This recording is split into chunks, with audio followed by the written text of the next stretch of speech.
മക്കൾക്ക് വേണ്ടി ജീവിത സുഖം മുഴുവൻ ത്യജിച്ച ഒട്ടേറെ അമ്മമാരുടെ കഥകൾ നമ്മൾ കേൾക്കാറുണ്ട്. ഒരുപക്ഷെ നമ്മുടെ പല വീടുകളിലേക്ക് നോക്കിയാൽ ഇങ്ങനെ നന്മയുള്ള നിസ്വാർത്ഥരായ അമ്മമാരെ കാണാം. മക്കളുടെ സന്തോഷമായിരുന്നു അവരുടെ ആനന്ദം, കുട്ടികളുടെ വേദന അവരുടെ ഉള്ളിലെ നൊമ്പരമാണ്. എന്നാൽ പുതിയ തലമുറയിൽ ഇങ്ങനെ ത്യാഗം സഹിക്കുന്ന എത്ര അമ്മമാരുണ്ട്. പലരും സ്വന്തം സുഖത്തിനും സന്തോഷത്തിനും വേണ്ടിയാണ് ഇപ്പോൾ ജീവിക്കുന്നത്. അതിന് മക്കളെ ഉപദ്രവിക്കാൻ പോലും മടി കാണിക്കില്ല. അവരുടെ വഴിവിട്ട സൗഹൃദങ്ങൾക്ക് കുട്ടികൾ തടസ്സമായാൽ കുഞ്ഞുങ്ങളെ ഇല്ലാതാക്കാനും മടിക്കില്ല. ഏതാനും ആഴ്ചകൾക്ക് മുൻപ് കൊച്ചിയിൽ 12-കാരനെ അമ്മയും ആൺസുഹൃത്തും ചേർന്ന് മർദ്ദിച്ച വാർത്ത ചങ്കുപിടയുന്ന വേദനയോടെയാണ് കേട്ടത്. ഇപ്പോൾ കൊല്ലം പുനലൂരിൽ 13-കാരനെ അമ്മയും കാമുകനും ചേർന്ന് ക്രൂരമായി തല്ലിച്ചതച്ച കഥകളും പുറത്തുവരുന്നു. എന്താണ് ഇപ്പോഴത്തെ അമ്മമാർക്ക് സംഭവിക്കുന്നത്? വിശദമായി പരിശോധിക്കുകയാണ് പോലീസ് പട്രോൾ. സ്വാഗതം.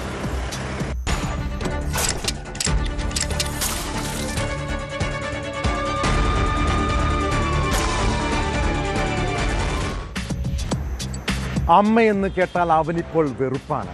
കുട്ടിക്കാലം മുതൽ അമ്മയുടെ എല്ലാ വഴിവിട്ട ബന്ധങ്ങളും കണ്ടു വളർന്ന ബാല്യം. വിദേശത്തുള്ള അച്ഛനോട് ഇക്കാര്യങ്ങൾ പറഞ്ഞതിൻ്റെ പകയിൽ ആ കുരുന്നിന് പലപ്പോഴും തല്ലും വഴക്കും കിട്ടിയിട്ടുണ്ട്. ഒടുവിൽ അമ്മയും കാമുകനും ചേർന്ന് 13-കാരനെ ക്രൂരമായി തല്ലിച്ചതച്ചു. കൊല്ലം പുനലൂരിലാണ് 7-ാം ക്ലാസ്സുകാരനെ മാതാവും ആൺസുഹൃത്തും ചേർന്ന് ക്രൂരമായി മർദ്ദിച്ചത്. കുട്ടിയുടെ കൈക്ക് പൊട്ടലും ശരീരമാസകലം അടിയേറ്റതിൻ്റെയും കടിച്ചതിൻ്റെയും പാടുകളുമുണ്ട്. കേസിൽ അമ്മയുടെ കാമുകൻ കോട്ടയം സ്വദേശി വിപിനെ ഏരൂർ പോലീസ് അറസ്റ്റ് ചെയ്തു. അമ്മയ്ക്കെതിരെയും ഉടൻ കേസെടുക്കുമെന്നാണ് പോലീസ് നൽകുന്ന വിവരം.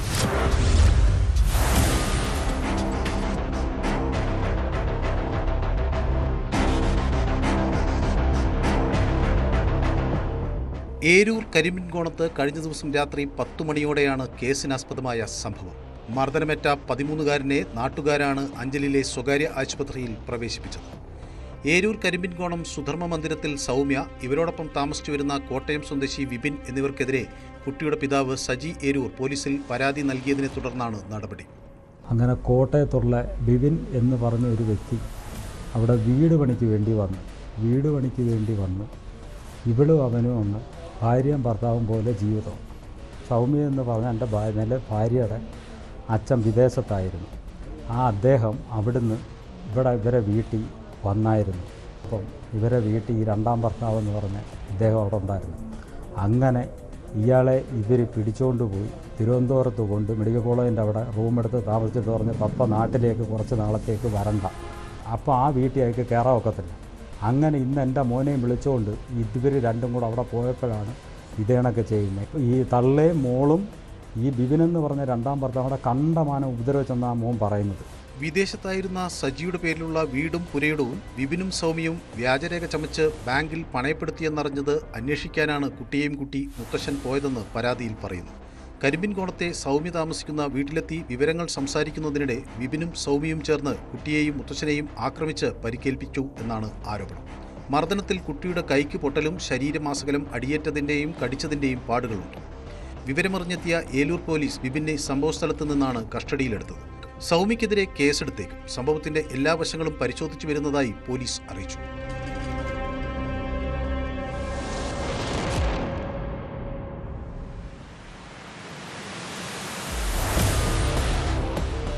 ന്യൂസ് 18 പുനലൂർ.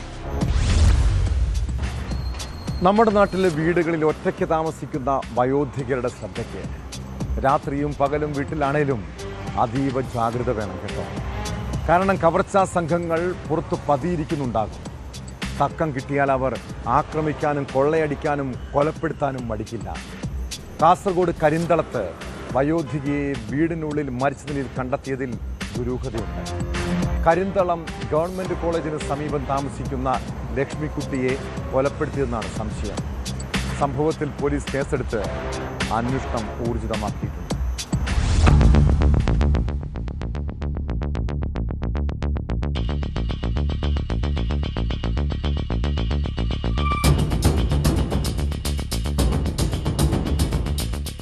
കരിന്തളം ഗവൺമെന്റ് കോളേജിന് സമീപമുള്ള വീട്ടിൽ ഒറ്റയ്ക്ക് താമസിക്കുന്ന ലക്ഷ്മിക്കുട്ടിയമ്മയെയാണ് കഴിഞ്ഞ ദിവസം രാത്രി മരിച്ച നിലയിൽ കണ്ടെത്തിയത്.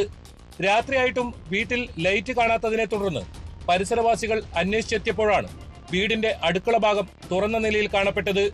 തുടർന്ന് വീടിനകത്ത് നടത്തിയ പരിശോധനയിൽ ലക്ഷ്മിക്കുട്ടിയമ്മയെ നിലത്ത് വീണ് കിടക്കുന്ന നിലയിൽ കണ്ടെത്തി.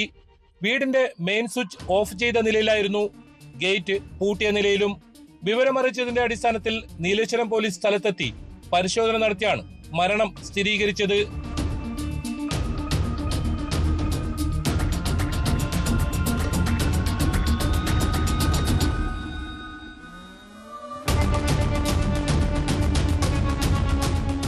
വിരലടയാള വിദഗ്ധരും ഡോഗ് സ്ക്വാഡും വീട്ടിലെത്തി തെളിവുകൾ ശേഖരിച്ചു. കഴിഞ്ഞ വർഷം ഇതേ വീട്ടിൽ നിന്നും സ്വർണം കവർച്ച നടന്നിരുന്നു. ഈ കേസിൽ പ്രതികളെ കണ്ടെത്താനായിരുന്നില്ല. തൊഴിലുറപ്പ് തൊഴിലാളിയായ Lakshmikuttiyamma CPIM Karinthalam west branch അംഗമാണ്.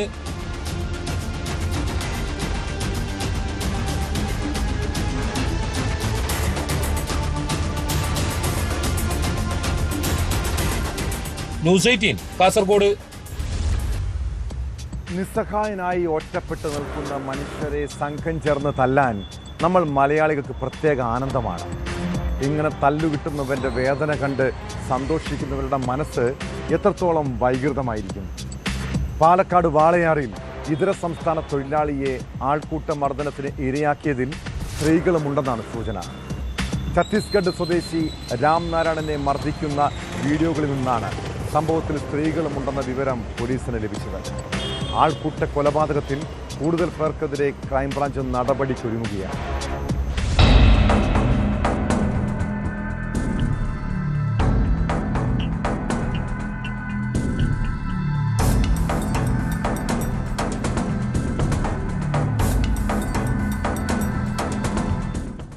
ഈ മാസം 18-നാണ് രാംനാരായണനെ മോഷ്ടാവെന്നാരോപിച്ച് ഒരു സംഘം അതിക്രൂരമായി മർദ്ദിച്ച് കൊലപ്പെടുത്തിയത്. എന്നാൽ ഇയാളുടെ കയ്യിൽ മോഷണ വസ്തുക്കളൊന്നുമില്ലായിരുന്നു. നാട്ടുകാരുടെ മർദ്ദനമേറ്റ രാംനാരായണൻ ചോരതുപ്പി നിലത്തു വീണ് 4 മണിക്കൂറോളം വഴിയിൽ കിടന്നു. പോലീസ് എത്തിയാണ് ഇയാളെ ആശുപത്രിയിലാക്കിയത്. പക്ഷേ ജീവൻ രക്ഷിക്കാനായില്ല. മനസ്സാക്ഷിയെ മരവിപ്പിക്കുന്ന തരത്തിലുള്ള പീഡനമാണ് രാംനാരായണന് നേരിടേണ്ടി വന്നതെന്നാണ് പോസ്റ്റ്മോർട്ടം റിപ്പോർട്ട്. മർദ്ദനമേൽക്കാത്തതായി ശരീരത്തിൽ ഒരു ഭാഗവുമില്ലെന്ന് റിപ്പോർട്ടിൽ പറയുന്നു. ചവിട്ടേറ്റ് വാരിയെല്ലുകൾ പൊട്ടി, തലയിൽ സാരമായ പരുക്കും ശരീരത്തിൽ ചവിട്ടും കുത്തും ഏറ്റ പാടുകളുമുണ്ട്. ക്രൂരമായി ആളുകൾ മർദ്ദിച്ചതുകൊണ്ടാണ് ഇത്തരത്തിൽ ശരീരമാസകലം പരിക്കേറ്റതെന്നാണ് വിവരം. ആന്തരിക രക്തസ്രാവമാണ് മരണകാരണമെന്ന് പോസ്റ്റ്മോർട്ടം റിപ്പോർട്ടിൽ പറയുന്നു.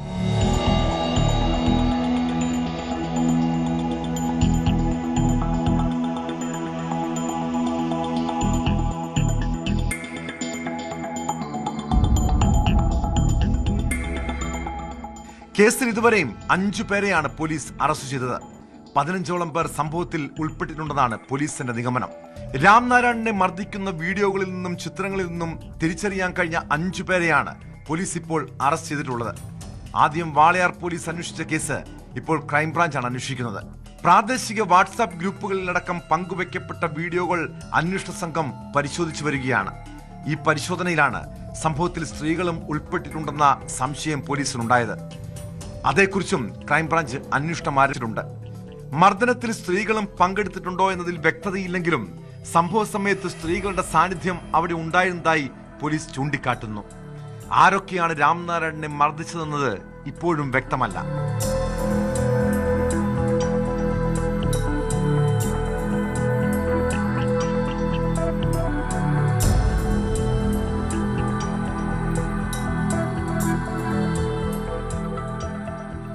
ന്യൂസ് 18 പാലക്കാട്.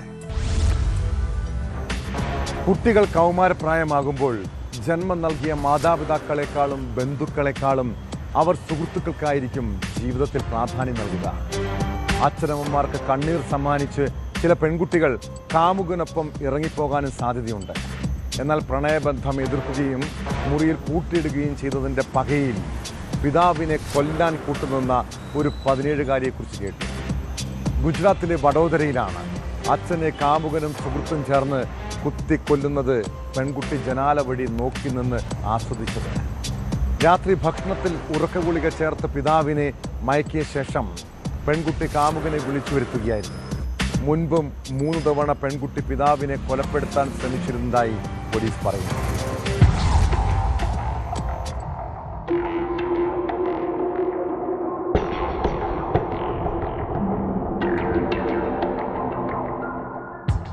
സ്വദേശി 45-കാരനായ ഷാന ചാബ്ഡയാണ് കഴിഞ്ഞ ദിവസം കൊല്ലപ്പെട്ടത്.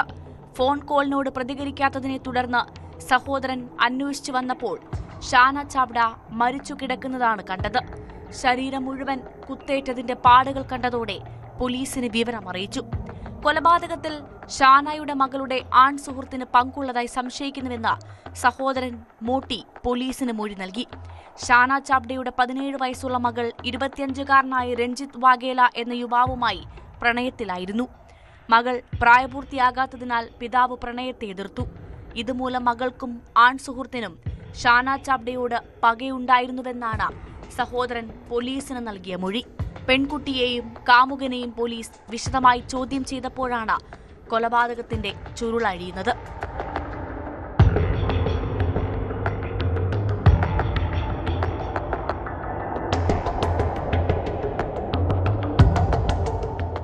കഴിഞ്ഞ 18-ന് രാത്രി ഭക്ഷണത്തിൽ ഉറക്ക ഗുളിക കലർത്തി മാതാപിതാക്കളെ മയക്കിക്കിടത്തിയ ശേഷം കൃത്യം നടത്താനായി കാമുകൻ രഞ്ജിത്ത് വാഗേലയും സുഹൃത്തായ ഭവ്യ വാസവയെയും പെൺകുട്ടി വിളിച്ചു വരുത്തുകയായിരുന്നു.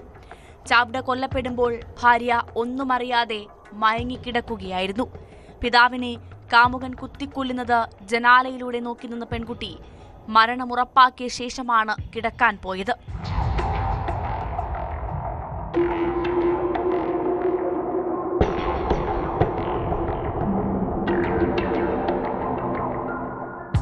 ജൂലൈയിൽ പെൺകുട്ടി രഞ്ജിത്തിനൊപ്പം ഒളിച്ചോടിയിരുന്നു.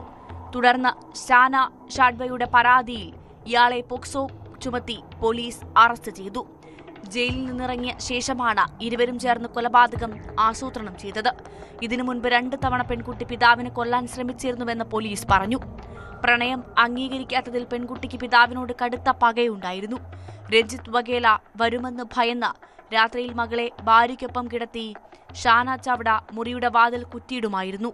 മൂത്ത മകളും തന്റെ ഇഷ്ടത്തിന് വിപരീതമായി പ്രണയവിവാഹം ചെയ്തതാണ് എതിർപ്പ് രൂക്ഷമാകാൻ കാരണം. സംഭവത്തിൽ രഞ്ജിത്ത് വഗേലയെയും ഭവ്യ വാസവയെയും പോലീസ് അറസ്റ്റ് ചെയ്തു. ഉറക്ക ഗുളികകളുടെ ഉറവിടവും കുറ്റകൃത്യത്തിനുപയോഗിച്ച ആയുധവും കണ്ടെത്താനുള്ള ശ്രമത്തിലാണ് പോലീസ്.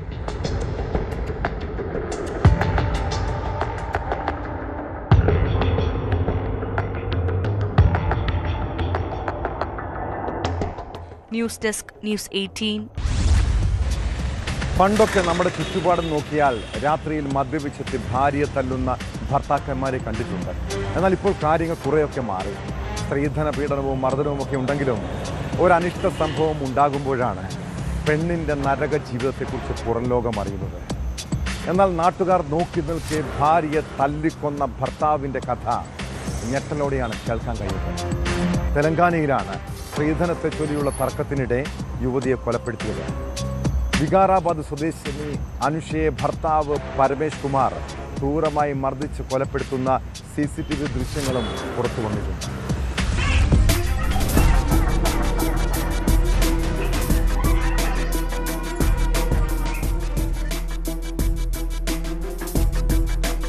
വികാരാബാദ് സ്വദേശി 22-കാരിയായ അനുഷയും 28-കാരനായ പരമേഷ് കുമാറും 8 മാസം മുൻപാണ് പ്രണയിച്ച് വിവാഹിതരായത്. എന്നാൽ വിവാഹശേഷം ഇരുവരും തമ്മിൽ സ്ത്രീധനത്തെ ചൊല്ലി തർക്കമുണ്ടായി. തുടർന്ന് 2 ദിവസം മുമ്പ് അനുഷ സ്വന്തം വീട്ടിലേക്ക് പോയി.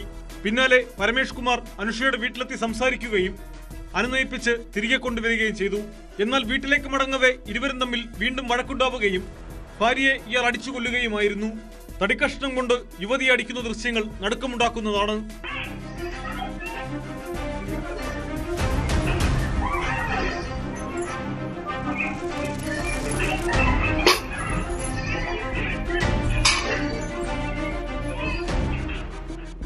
ബൈക്കിൽ വരുമ്പോൾ തന്നെ ഇരുവരും തമ്മിൽ വഴക്കിട്ടിരുന്നു. വീടിന് മുമ്പിൽ വന്നിറങ്ങിയപ്പോൾ പരമേഷ് ഭാര്യയുടെ ജാക്കറ്റ് പിന്നിൽ നിന്ന് വലിച്ചൂരുകയും തള്ളിയിടുകയും ചെയ്തു. തുടർന്ന് അനുഷ നിലത്ത് നിന്ന് എഴുന്നേറ്റ് വീടിന് മുമ്പിലിരുന്നു. ഇതിനിടെ അയൽക്കാരി വീടിന്റെ താക്കോലുമായി എത്തിയപ്പോൾ പരമേഷ് ഭാര്യയെ കഴുത്തിൽ പിടിച്ചു തള്ളുകയും വാതിൽ തുറക്കാൻ ആവശ്യപ്പെടുകയും ചെയ്തു. എന്നാൽ അനുഷ താക്കോൽ വലിച്ചെറിഞ്ഞു. ഇതോടെ പ്രകോപിതനായ പരമേഷ് കുമാർ ഭാര്യയുടെ മുഖത്തടിക്കുകയും വയറ്റിൽ ചവിട്ടുകയുമായിരുന്നു. പിന്നീട് ഒരു തടിക്കഷ്ണം എടുത്തുകൊണ്ടുവന്ന് തലയിൽ തുരുതുരെ അടിച്ചു. അയൽക്കാർ ഇയാളെ പിന്തിരിപ്പിക്കാൻ ശ്രമിച്ചെങ്കിലും ഫലമുണ്ടായില്ല. ഗുരുതരമായി പരിക്കേറ്റ അനുഷയെ ഉടൻ തന്നെ ആശുപത്രിയിൽ എത്തിച്ചെങ്കിലും ജീവൻ രക്ഷിക്കാനായില്ല. പ്രതിയെ പോലീസ് കസ്റ്റഡിയിലെടുത്തു.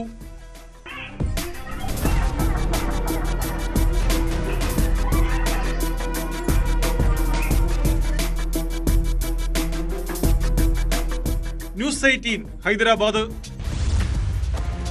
കുടുംബ തർക്കത്തിൽ പോലീസ് ഇടപെട്ടാലും ഇടപെട്ടില്ലേലും പ്രശ്നമാണ്. പ്രത്യേകിച്ച് ഒരു സ്ത്രീ ഗാർഹിക പീഡന പരാതി നൽകിയാൽ പോലീസിന് കേസെടുക്കാം. എന്നാൽ അതിൻ്റെ പേരിൽ ഭർത്താവിനെ തല്ലിച്ചതയ്ക്കാൻ പോലീസിനോട് ആരാ പറഞ്ഞത്? തിരുവനന്തപുരം വള്ളക്കടവ് സ്വദേശിയായ യുവാവിനെ പോലീസ് കസ്റ്റഡിയിലെടുത്തത് ഭാര്യയുടെ പരാതിയെ തുടർന്നാണ്.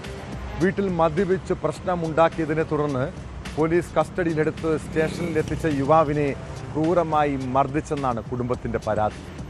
സംഭവത്തിൽ കുടുംബം മുഖ്യമന്ത്രിക്കും കമ്മീഷണർക്കും പരാതി നൽകിയിട്ടുണ്ട്.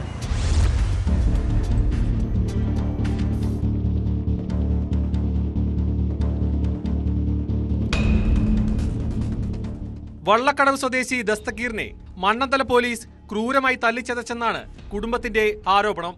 സംഭവ സ്ഥലത്ത് വെച്ചും സ്റ്റേഷനിൽ കൊണ്ടുപോയും പോലീസ് മർദ്ദിച്ചുവെന്നാണ് പരാതി.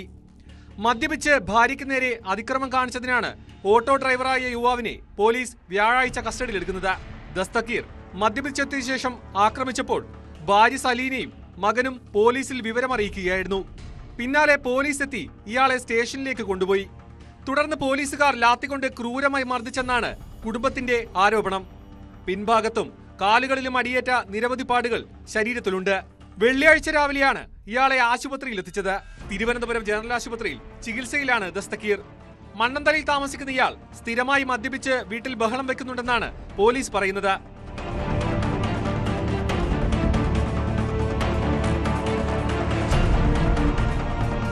കസ്റ്റഡിയിലെടുക്കാൻ ശ്രമിച്ചപ്പോൾ ഇയാൾ ഓടി രക്ഷപ്പെടാൻ ശ്രമിച്ചെന്നും അതിനിടയിൽ വീണപ്പോൾ ഉണ്ടായ പരിക്കുകളാണെന്നുമാണ് പോലീസിന്റെ വാദം. സംഭവത്തിൽ നിയമ നടപടിയുമായി മുന്നോട്ടു പോകാനാണ് കുടുംബത്തിന്റെ തീരുമാനം. കമ്മീഷണർക്കും മുഖ്യമന്ത്രിക്കും കുടുംബം പരാതി നൽകിയിട്ടുണ്ട്.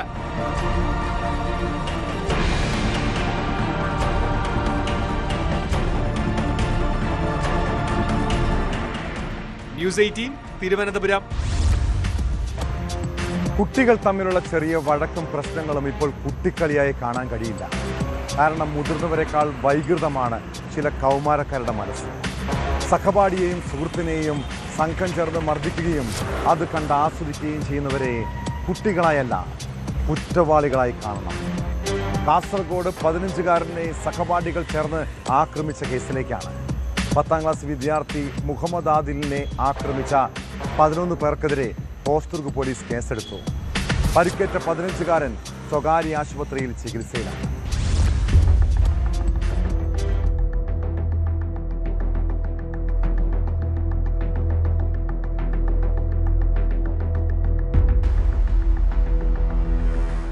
കാഞ്ഞങ്ങാട് ഇട്ടമ്മലിൽ 15 വയസ്സുകാരനെ ആക്രമിച്ച കേസിൽ 11 പേർക്കെതിരെ ഹോസ്ദുർഗ് പോലീസ് കേസെടുത്തു. 10ാം ക്ലാസ് വിദ്യാർത്ഥി അജാനൂർ ഇട്ടമ്മലിലെ അഷ്റഫിന്റെ മകൻ മുഹമ്മദ് ആദിലിനെ ആക്രമിച്ചവർക്കെതിരെയാണ് കേസ്. നിയമവിരുദ്ധമായി സംഘം ചേരൽ, തടഞ്ഞുവെക്കൽ, കയ്യേറ്റം ചെയ്യൽ എന്നീ വകുപ്പുകൾ പ്രകാരമാണ് കേസ്. സുഹൃത്തിന്റെ വീട്ടിലേക്ക് പോകവെ ഇട്ടമ്മലിൽ വെച്ച് ആദിലിനെ ആക്രമിച്ചതായാണ് പരാതി. ഫുട്ബോൾ കളിക്കിടെ ഉണ്ടായ പ്രശ്നമാണ് ആക്രമണത്തിന് കാരണം. 10ഓളം വരുന്ന സംഘം വളഞ്ഞിട്ട് ആക്രമിക്കുകയായിരുന്നു. ഇതിന്റെ CCTV ദൃശ്യങ്ങളും പുറത്തു വന്നിരുന്നു.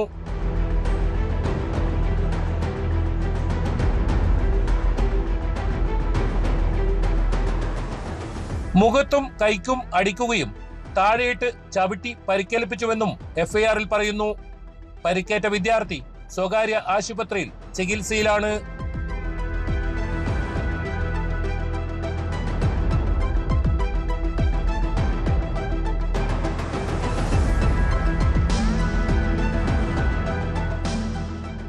ന്യൂസ് 18 കാസർഗോഡ്. കാസർഗോഡ് യുവാവിനെ തട്ടിക്കൊണ്ടുപോയ കേസിന് പിന്നിൽ കള്ളനോട്ട് സംഘങ്ങൾക്ക് എന്താണ് ബന്ധം? പ്രതികളെ തേടിയുള്ള അന്വേഷണത്തിലാണ് വ്യാജനോട്ട് മാഫിയയെക്കുറിച്ച് പോലീസിന് വിവരം ലഭിച്ചത്. പ്രതിയുടെ വീട്ടിൽ നടത്തിയ പരിശോധനയിൽ വൻ കള്ളനോട്ട് ശേഖരവും നോട്ടെണ്ണൽ യന്ത്രവും കണ്ടെത്തി. ചെർക്കള സ്വദേശി വിജയന്റെ വീട്ടിലെ ഷെഡിൽ നിന്നാണ് കള്ളനോട്ടുകൾ കണ്ടെടുത്തത്. ഇതിൽ 2000-ന്റെയും 1000-ന്റെയും 500-ന്റെയും നോട്ടുകളുണ്ട്. സംഭവത്തിൽ 2 കേസുകളിലായി 8 പേരാണ് ഇതുവരെയും പിടിയിലായത്.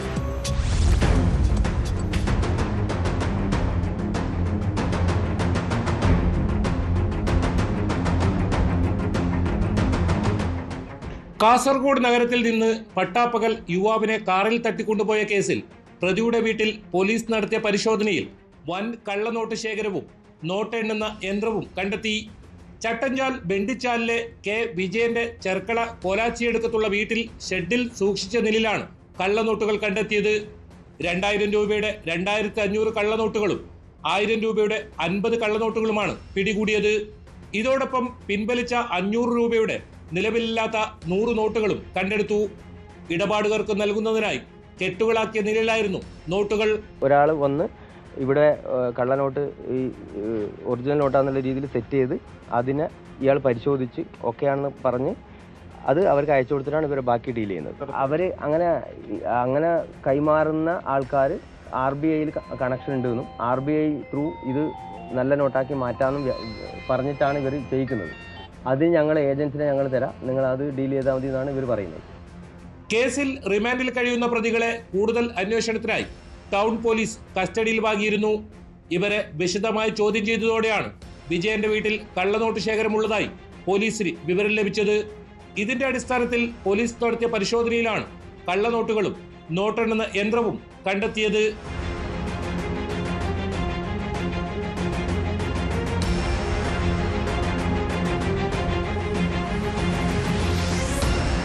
നിരോധിത നോട്ട് ഇടപാടുമായി ബന്ധപ്പെട്ട പ്രശ്നത്തിന്റെ പേരിലാണ് മുഹമ്മദ് ഹനീഫയെ തട്ടിക്കൊണ്ടുപോയത്. സംഭവത്തിൽ 2 കേസുകളിലായി 8 പേരെ അറസ്റ്റ് ചെയ്തിരുന്നു.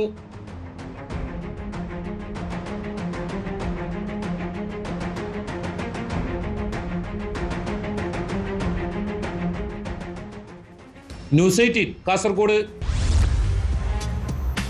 ശബരിമല സ്വർണ്ണക്കൊള്ളയിൽ ഇനി ആരൊക്കെ അറസ്റ്റിലാകും?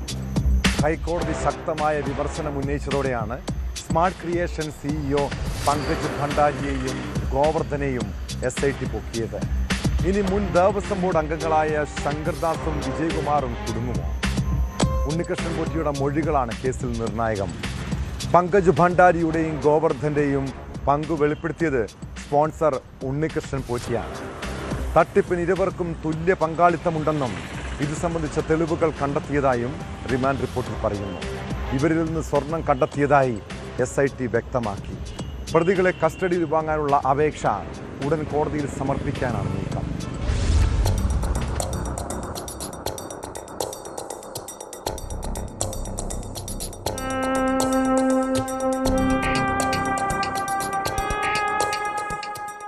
ശബരിമല സ്വർണ്ണക്കൊള്ളയിൽ Chennai smart creation CEO Pankaj Bhandari 12ാം പ്രതിയും ബെല്ലാരിയിലെ ജ്വല്ലറി ഉടമ ഗോവർദ്ധനൻ 13ാം പ്രതിയുമാണ്.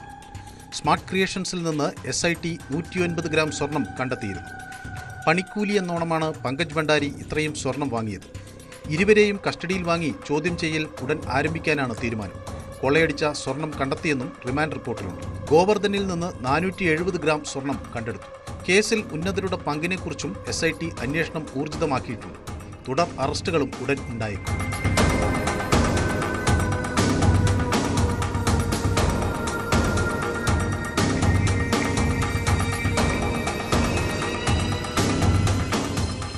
ഹൈക്കോടതി വിമർശനത്തിന് പിന്നാലെയായിരുന്നു സ്മാർട്ട് ക്രിയേഷൻ CEO പങ്കജ് ഭണ്ഡാരിയെയും മോഷ്ടിച്ച് സ്വർണം വാങ്ങിയ ബെല്ലാരിയിലെ ജ്വല്ലറി ഉടമ ഗോവർദ്ധനെയും പ്രത്യേക അന്വേഷണ സംഘം അറസ്റ്റ് ചെയ്തത്. സ്വർണത്തിന് നൽകിയ 15 ലക്ഷത്തിന് പുറമെ സ്പോൺസർഷിപ്പായി 1.5 കോടിയോളം രൂപ ഉണ്ണികൃഷ്ണൻ പോറ്റിക്ക് നൽകിയിട്ടുണ്ടെന്നാണ് ഗോവർദ്ധനൻ അന്വേഷണ സംഘത്തിന് നൽകിയത്. ഈ തുക ഉണ്ണികൃഷ്ണൻ പോറ്റി മറ്റാർക്കെല്ലാം നൽകി എന്നതാണ് SIT പ്രധാനമായും അന്വേഷിക്കുന്നത്.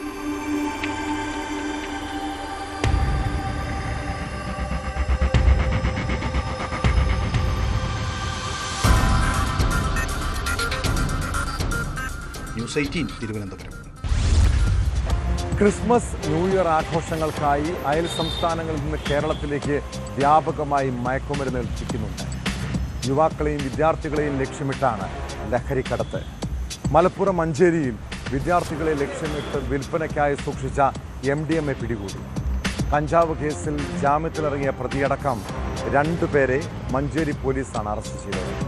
18 ഗ്രാം MDMAയും ഇവരിൽ നിന്നും പിടിച്ചെടുത്തു.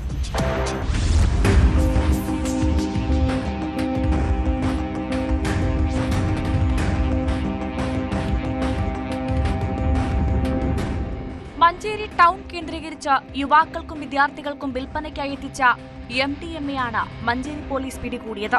കഞ്ചാവ് കേസിൽ വിചാരണ തടവുകാരനായിരിക്കെ ജാമ്യത്തിലിറങ്ങിയ ലഹരി വിൽപ്പനക്കാരനടക്കം 2 പേരെ പോലീസ് അറസ്റ്റ് ചെയ്തു. മഞ്ചേരി പട്ടർകുളം സ്വദേശി മാഞ്ചേരി പുതുശ്ശേരി വീട്ടിൽ സൈനുദ്ദീൻ, കരുവമ്പ്രം സ്വദേശി മൈലംപുറത്ത് വീട്ടിൽ ധനുഷ് എന്നിവരെയാണ് പിടികൂടിയത്. ഇരുവരിൽ നിന്നുമായി 18.57 ഗ്രാം MDMAയും പിടിച്ചെടുത്തു. വിപണിയിൽ 1 ലക്ഷം രൂപ വില വരുന്ന മയക്കുമരുന്നാണ് പിടികൂടിയത്.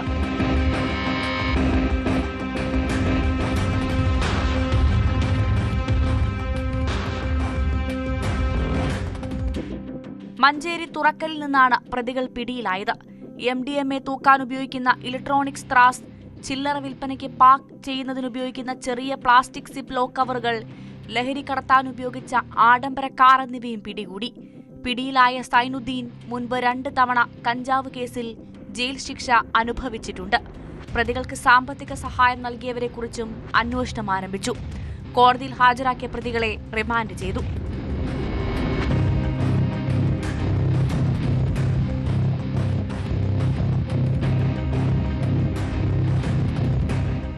Malappuram DYSP KM Biju, Perinthalmanna DYSP Premjith എന്നിവരുടെ മേൽനോട്ടത്തിൽ Manjeri police inspector Prathap Kumar V, SI Akhilraj VS, ASIമാരായ ഗിരീഷ്, വാഹിദ്, CPOമാരായ തസ്ലീം, പ്രജീഷ് എന്നിവരും ഡാൻസ് അപ്പ് സംഘവുമാണ് പ്രതികളെ പിടികൂടിയത്.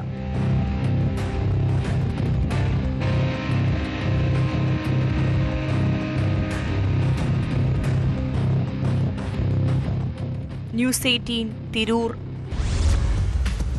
കുറ്റകൃത്യങ്ങളുടെ മറ്റു ചില വാർത്തകൾ ചുരുക്കത്തിൽ.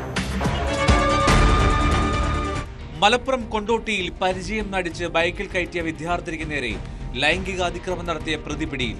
പിടിയിലായത് പുൽപ്പറ്റ ആലക്കോട് സ്വദേശി അബ്ദുൽ ഗഫൂർ. പാലക്കാട് കാവശ്ശേരി ഗ്രാമപഞ്ചായത്ത് സെക്രട്ടറിയെ കയ്യേറ്റം ചെയ്തതായി പരാതി. സെക്രട്ടറി T വേണു ആലത്തൂർ പോലീസിൽ പരാതി നൽകി. രാവിലെ സത്യപ്രതിജ്ഞാ ചടങ്ങിന് ശേഷമായിരുന്നു സംഭവം. മനുഷ്യജീവിതം പല പരീക്ഷണങ്ങളും നിറഞ്ഞതാണ്. അതിലേറ്റവും നല്ലത് തിരഞ്ഞെടുക്കുക എന്നത് പ്രയാസകരമായിരിക്കും. പ്രത്യേകിച്ച് സൗഹൃദങ്ങളും ബന്ധങ്ങളും. നമ്മെ കേൾക്കുന്ന, നമ്മുടെ വിജയം ആഗ്രഹിക്കുന്ന സുഹൃത്തുക്കളെ ഒരിക്കലും കൈവിടരുത്. എന്നാൽ ചില ആളുകളിൽ നിന്ന് അകലം പാലിക്കുന്നതാണ് നല്ലത്. നമുക്ക് ആവശ്യത്തിന് പരിഗണനയും വിലയും തരാത്തവർ, സ്ഥിരമായി കള്ളം പറയുന്നവർ, ആവശ്യത്തിന് വേണ്ടി മാത്രം നമ്മെ സമീപിക്കുന്നവർ, നമ്മുടെ പരാജയം കാണാൻ ആഗ്രഹിക്കുന്നവർ. ഒന്ന് ചിന്തിച്ചേ, നമ്മുടെ ചുറ്റുപാടും ഇതുപോലുള്ള ചില മനുഷ്യരുണ്ട്. അങ്ങനെയുള്ളവരെ ഒന്ന് മാറ്റി നിർത്തി നോക്കി. ജീവിതത്തിൽ വലിയ സമാധാനവും സന്തോഷവും ഉണ്ടാകും. ഇതോടെ പോലീസ് റിപ്പോർട്ട്